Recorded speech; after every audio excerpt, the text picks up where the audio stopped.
My name is David Ruttold. I'm 49 years old, and I spent 12 years building something at Keystone Medical Solutions that nobody else could see, while other procurement officers shuffled papers and chased quarterly savings reports. I built relationships, real ones, the kind where vendors called my personal cell when hurricanes hit their warehouses, and hospital administrators knew my voice before I said my name.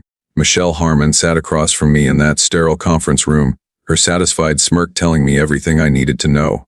She was 37, hired 6 months ago to modernize operations after the merger with North Point Healthcare Group. New leadership meant new ideas. Apparently, loyalty and proven results were old ideas. We've appreciated your service, but the company's moving in a new direction. She continued, sliding a manila folder across the table. Clean out your desk by Thursday. I smiled and nodded. I get it. The HR representative, a nervous woman named Janet, shifted uncomfortably as she explained severance packages and benefits. Michelle checked her phone twice during the meeting. When they asked if I had questions, I shook my head. Thanks for the opportunity, I said, standing up. 12 years was a good run. Michelle's smirk widened. She thought I was taking it well, broken, defeated, ready to shuffle out quietly, like the other veterans she had already pushed aside. What she didn't know was that during the pandemic supply shortages 3 years ago, when hospitals were desperate and vendors were overwhelmed, I had quietly restructured our most critical contracts, not under Keystone Medical Solutions, under David Ruttold Procurement Services, a consulting firm I had registered during the chaos. It was perfectly legal. The hospitals needed supplies. The vendors needed reliable partners. I delivered both. Those relationships weren't built on corporate letterhead. They were built on trust. On late-night phone calls when shipments went missing. On finding alternative suppliers when the usual ones failed. On remembering that the procurement manager at St. Mary's Hospital had a diabetic daughter and making sure insulin was never backordered.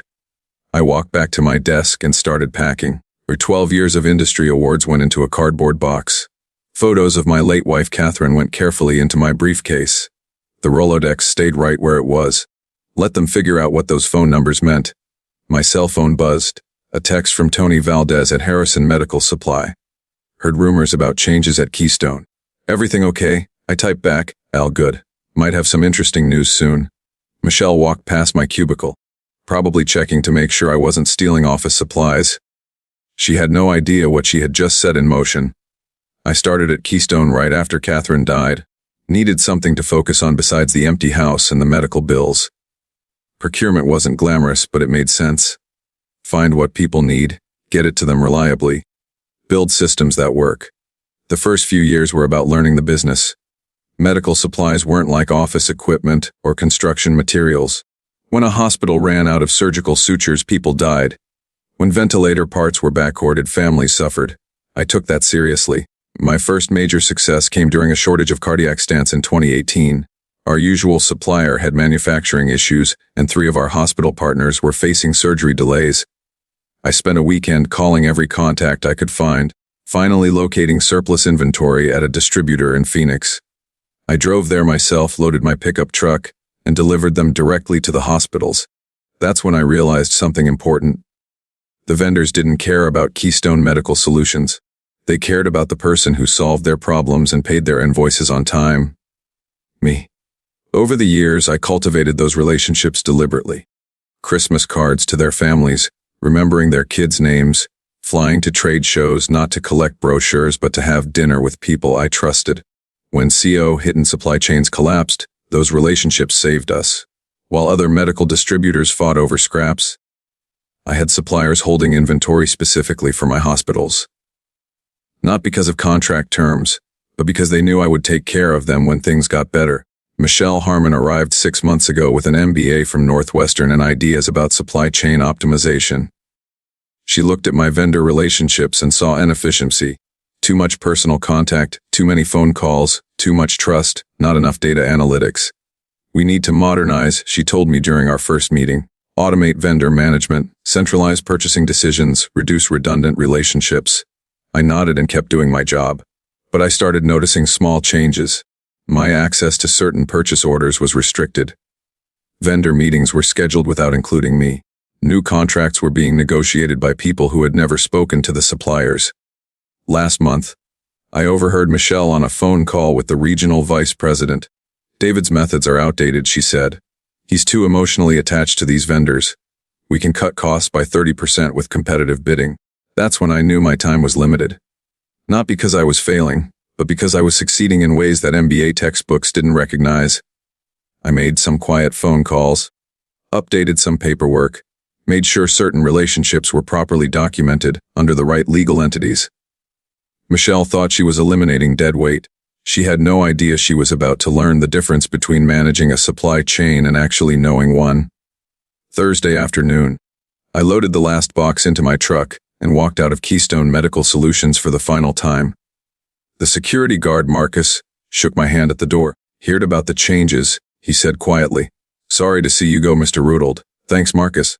Take care of yourself. I drove home to my house in Cedar Rapids and sat in the kitchen with a cup of coffee. 12 years of work reduced to 3 cardboard boxes in my hallway. Catherine's photo smiled at me from the mantel. She would have found this whole situation grimly amusing. 30 years of marriage and you still don't see things coming until they hit you, she used to say. But this time I had seen it coming and I had prepared. My phone rang. Jerry Morrison from Midwest Surgical Supply. David heard through the grapevine that you might be making some changes. He said wanted to touch base. Actually, Jerry, I'm thinking about going independent, focusing on what I do best, consulting, something like that. Question for you. If I started my own logistics firm, would Midwest be interested in exclusive partnership agreements, better terms than what you have with the big distributors? Jerry was quiet for a moment. David, you know damn well that 90% of our business comes through relationships you built. If you're asking whether we'd rather work with you directly or deal with whatever corporate robot they put in your place, that's not even a question. I made 6 more calls that evening. Same conversation, same response. By Friday morning, I had commitments from every major supplier I had worked with for the past decade. Not just to do business with my new company, but to terminate their existing contracts with Keystone Medical Solutions. The beautiful thing about vendor relationships in the medical supply industry is that most contracts have 30-day termination clauses, standard protection for both sides. Vendors can't be locked into deals with unreliable distributors, and distributors can't be stuck with suppliers who don't perform. What Michelle didn't understand was that those vendors had been doing business with me, not with Keystone. When I left, the relationships left with me. I spent Saturday setting up David Rudolph Healthcare Logistics in my spare bedroom, business license, insurance, bank accounts. By Sunday evening, I had a functioning company. Monday morning, I sent out termination notices.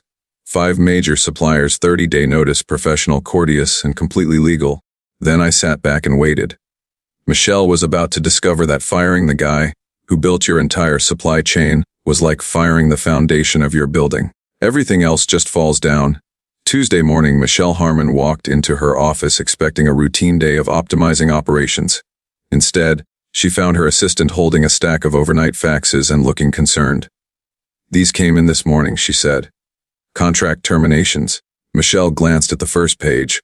Harrison Medical Supply, 30-day termination notice effective immediately for new orders. The second page was worse. For Midwest Surgical Supply, same notice. By the third page, Michelle's hands were shaking. 5 of their largest vendors, all terminating on the same day. She grabbed her phone and called Harrison Medical Supply. Tony Valdez, please. This is Michelle Harmon from Keystone Medical Solutions. Tony's in a meeting. For the receptionist said, can I take a message? This is about the termination notice. There must be some mistake.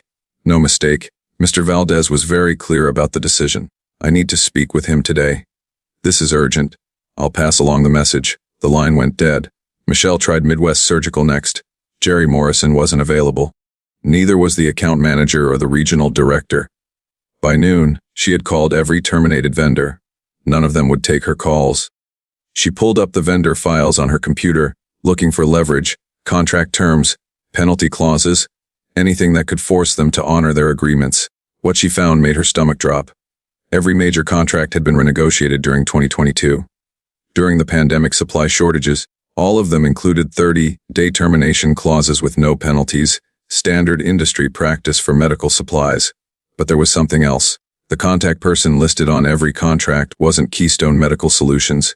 It was David Rudolph, Senior Procurement Specialist. Michelle stared at her screen. She had fired the guy whose name was on every critical vendor relationship, the guy who had apparently structured those relationships to be portable. Her phone rang. Regional Vice President Harrison Clark. Michelle, I'm getting calls from 3 hospital systems. They're asking about supply chain disruptions. What's going on? We had some vendor contract issues. I'm handling it. Handling it how? St. Mary's Hospital says their surgical supply order was just canceled. They have procedures scheduled for next week. Michelle felt sweat on her forehead. I'll call them back and straighten this out. You better. If we lose hospital contracts because of supply chain failures, heads are going to roll. After Clark hung up, Michelle sat in her office trying to process what was happening. David Rutland had been fired on Monday. By Tuesday, their entire supply network was falling apart. She called Human Resources. Janet, I need David Rutland's personal contact information. We have some follow-up questions about his vendor relationships. I can't give out personal information on former employees. Company policy. This is business critical. We're having supply chain issues. You'll need to go through legal for that kind of request. Michelle hung up and called legal. They told her it would take at least a week to process the request, maybe longer. She tried a different approach. Called David's old desk extension, hoping someone in procurement might have his personal number. That number's been disconnected. The receptionist said David Rutland no longer works here. By Wednesday morning, the situation was spiraling. 2 more hospital systems had called to complain about canceled orders. The regional manager from North Point Healthcare Group was demanding answers. Michelle finally swallowed her pride and tried calling information for David Rutland's home number in Cedar Rapids. The number you have requested is unlisted. She slammed the phone down and stared at the termination notices spread across her desk. 5 vendors, hundreds of thousands of dollars in monthly orders, all gone because she had fired one man, the man who had apparently built the entire system she was supposed to be managing. Wednesday afternoon, Michelle decided to visit some of the vendors in person. If they wouldn't take her calls, maybe face-to-face meetings would work. Her first stop was Harrison Medical Supply, a warehouse facility 20 minutes outside Cedar Rapids. She walked into the lobby wearing her best business suit and carrying a briefcase full of contract amendments she had prepared. I'm here to see Tony Valdez, she told the receptionist, Michelle Harmon from Keystone Medical Solutions.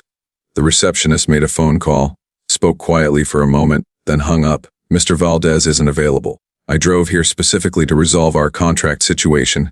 This is important. I understand, but he's not available. Michelle waited in the lobby for an hour, watching employees walk past, seeing trucks load and unload medical supplies that used to be destined for her hospitals. Finally, a man in his 50s walked out, stocky build, work boots, clipboard in hand. You Michelle Harmon? Yes. Are you Tony Valdez? I am. Walk with me. He led her outside to the loading dock where workers were moving boxes of surgical instruments. Let me save us both some time, Tony said. We're not resuming business with Keystone Medical Solutions. That decision is final. Can you tell me why? We've had a good relationship for years. Tony stopped walking and looked at her directly. Lady, we never had a relationship with Keystone Medical Solutions. We had a relationship with David Rutland. When you fired David, you fired our business partnership. But the contracts were written to protect both sides. David made sure of that during the pandemic when everyone was scrambling. He told us that if anything ever happened to him, we wouldn't be stuck dealing with people who didn't understand the business. Michelle felt a chill. What do you mean if anything happened to him? David's been in this industry for 20 years. He's seen companies get bought and sold, seen good people get pushed out by corporate types who think spreadsheets are more important than relationships. He protected us from that. We can offer better terms, more volume, competitive pricing. Tony shook his head. You don't get it. This isn't about money. It's about trust. David spent 12 years proving he was reliable. When hospitals needed supplies during CO, he drove them himself. When our warehouse flooded in 2021, he helped us find temporary storage. When my son needed surgery last year, David made sure we had priority access to the cardiac supplies. Michelle listened, beginning to understand the scope of what she had lost. You fired the guy who built our entire business relationship, Tony continued. Now you want us to trust you instead? Lady, we don't even know you. Where is David now? Tony smiled for the first time during their conversation. Starting his own company, David Rutland Healthcare Logistics, where his first client, Michelle drove back to the office in stunned silence. She had thought David was just another employee, a procurement specialist who ordered supplies and managed vendor paperwork. What she had actually fired was the human foundation of their entire business model. By Thursday morning, she had a clearer picture of the disaster. Every vendor who had terminated their contracts was now working exclusively with David's new company. Every hospital system that depended on those supplies was asking pointed questions about Keystone's ability to fulfill their orders. The regional vice president called an emergency meeting for Friday. Michelle spent Thursday night updating her resume. Friday morning, Michelle sat in the conference room with regional vice president Harrison Clark and 3 other executives from North Point Healthcare Group. The mood was grim. "Explain to me how we lost 5 major vendors in 1 week," Clark said, his voice tight with controlled anger. Michelle had prepared for this moment. She opened her folder and laid out the vendor termination notices. "It appears that our former employee, David Rotold, structured these contracts in a way that made them portable. When we terminated his employment, the vendors chose to follow him to his new company. His new company, David Rutledge Healthcare Logistics. He registered it the day after we fired him." Clark studied the termination notices. "These are all perfectly legal. 30-day notice periods, no penalty clauses, standard industry practice." "Yes, and you fired the guy who negotiated all of these contracts." Michelle felt the room getting smaller. "We were restructuring the procurement department. His position was eliminated as part of cost-cutting measures." "Cost-cutting measures?" Clark sat down the papers and looked directly at her. "Michelle, do you understand what you've done?" Before she could answer, her assistant knocked on the conference room door. "Sorry to interrupt, Mr. Clark. You have an urgent call from St. Mary's Hospital." Clark took the call in the conference room. Michelle and the other executives listened to one side of the conversation. "I understand." "Yes, we're aware of the supply chain issues." "No, we don't have an alternative supplier lined up yet." "How long can you wait?" When he hung up, Clark's expression was dangerous. "St. Mary's is our largest hospital contract, 60% of our regional revenue. They have surgical procedures scheduled for next week that require supplies from Harrison Medical. Supplies we can no longer provide. We can find alternative vendors. In how long, with what kind of pricing, and what guarantee that they'll be reliable?" Michelle had no good answers. Clark continued, "I called the other hospital systems this morning. They're all asking the same questions. How did we lose our entire supply chain overnight? What's our contingency plan? For why should they trust us with their medical supply needs if we can't maintain vendor relationships?" The silence in the room was heavy. "There's more." For Michelle's assistant said from the doorway, "David Rotold called. He's offering to meet with us." Clark looked up sharply. "He wants to meet when?" "This afternoon, if possible. He said he has a proposal that might help resolve the supply chain disruptions." Michelle felt a mix of relief and dread. Relief that maybe they could salvage the situation. Dread that David was now in a position to dictate terms. "Set up the meeting," Clark said. 200. After the executives left, Michelle sat alone in the conference room. Her cost-cutting measure had turned into a company-threatening crisis in less than a week. The man she had fired with such satisfaction was now the only person who could save their business. Her phone buzzed with a text message from an unknown number. "Michelle, this is David. Looking forward to our meeting this afternoon. Come prepared to discuss partnership terms. The vendors are willing to resume service to Keystone's hospital clients, but only through my company as the primary distributor. We'll need to work out the details." Michelle stared at the message. David wasn't offering to come back as an employee. He was offering to become their supplier. The man she had eliminated to cut costs was about to become their most expensive vendor. At exactly 2:00 p.m., David Rotold walked into the Keystone Medical Solutions conference room wearing a navy blue suit and carrying a leather briefcase. He looked calm, professional, and completely in control. Michelle sat across from him, flanked by Harrison Clark and the legal team, the same conference room where she had fired him exactly 1 week earlier. David Clark said, "Thank you for coming. We understand you might be able to help us resolve these vendor relationship issues." David opened his briefcase and pulled out a folder. "I can do more than help. I can solve the problem completely. My vendors are willing to resume supplying all of Keystone's hospital clients immediately." Michelle felt a surge of hope. However, David continued, "They'll only do business through David Rotold Healthcare Logistics. I'll serve as the primary distributor. You'll purchase all medical supplies through my company. Clark leaned forward. What kind of terms are we talking about? David slid a contract across the table. Standard distributor markup is 15%. Given the urgency of the situation and the specialized relationships involved, my markup will be 25%. Michelle's heart sank. 25% markup on hundreds of thousands of dollars in monthly orders meant David would be making more as their vendor than he ever had as their employee. That seems excessive, she said. David looked at her with the same calm smile he had given her when she fired him. Michelle, a week ago, I was a cost to be eliminated. Today, I'm the only solution to your supply chain crisis.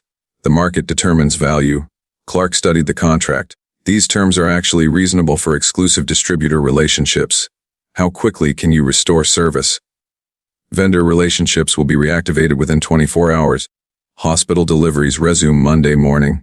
All existing quality standards maintained and the legal structure protects both companies completely. My vendors trust me. Your hospitals get their supplies. Everyone wins. Clark signed the contract without further discussion. David shook hands with everyone in the room. When he reached Michelle, he held her gaze for a moment. Thanks for the opportunity, he said.